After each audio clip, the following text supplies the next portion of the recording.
At kahit ako, napapaaga din ng gising. Isa sa mga nagustuhan ko sa paggising ng umaga, yung may nakaredy ng nilagang kamote, tapos habang kumakain ka ng kamote at nagkakape, nagpapainit ka sa apoy.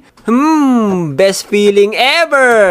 After ng almusal, dumiretso kami ng bukid. Syempre, lakad na naman. Nung bata ako, feeling ko napakalayo nun Pero aliw na aliw ako kasi may dinadaanan kaming drainage na may mga alimangong nagtatakbuhan. Ako naman, syempre, bata, tuwang-tuwa ako manghuli ng alimango. Dinala din ako ng uncle ko sa isang kuweba. Tapos pinakita niya sa akin kung saan nangingitlog yung mga ibon. Grabe, tuwang-tuwa ako noon. Napapawaw na lang ako na pwede pala mangitlog ang mga ibon sa kuweba. Pagkatapos namin mamasyal, pumunta na kami sa lugar kung saan kami magbubungkal. Ang tawag nila doon, land preparation para sa itatanim. So, kinuha ko na yung tools at nagbungkal na ako ng lupa.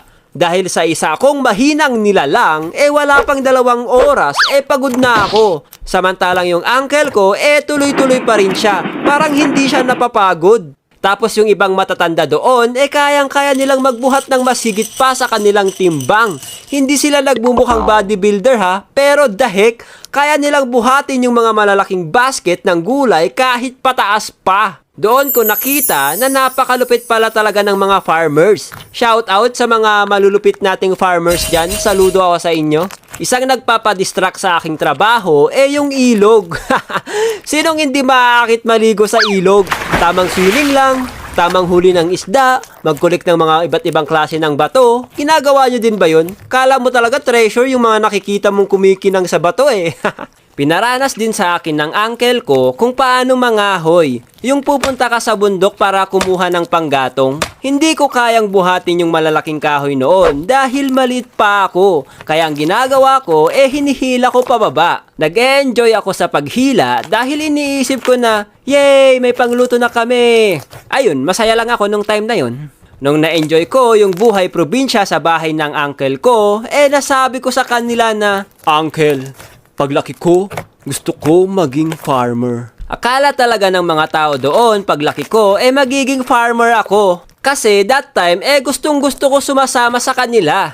Napakaganda ng community nila sa probinsya. Talagang nagbibigayan yung mga tao doon. At alam nyo ba sa probinsya ng uncle ko, napaka-religious nila. Nagkaroon ako ng mga kaibigan doon at nakilala ko din yung mga ibang pinsan ko. At alam nyo ba, naranasan kong maging sikat nung time na yon kasi potek, pinagtitinginan ako ng mga tao doon. Ewan ko ba kung curious sila kung ano bang itsura ng mga dumadayo sa kanila. Siya ba? Siya ba yung dayo? Oo, siya nga. One time, sumama ako sa kanila para makipaglaro. Pagdating ko doon, may kinakain silang kamatis. Yung hilaw talaga. Tapos parang apple lang kung kainin nila. Amazing! Habang naglalaro kami, ay dumating yung isang mama. Tapos may hawak siyang airgun. Doon ko first time nakakita nun. Manong, para saan po yan?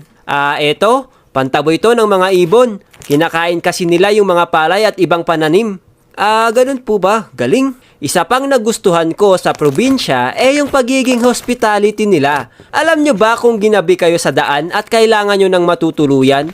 Pwede kayong makiusap sa mga tao doon kung okay lang makitulog. Bumisita kasi kami dati ng tatay ko sa probinsya naman ng lola ko. Nung papunta kami doon, ginabi kami sa daan. Tapos naligaw pa kami.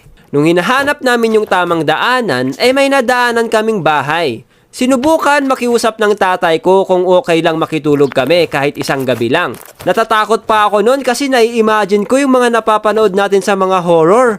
Kapag may nadadaanan silang bahay, posibleng bahay yun ng isang mangkukulam, di ba? Pero imagination ko lang naman yun. Mabait yung nakausap ng tatay ko at pinatuloy nila kami. Speaking of lola and lolo,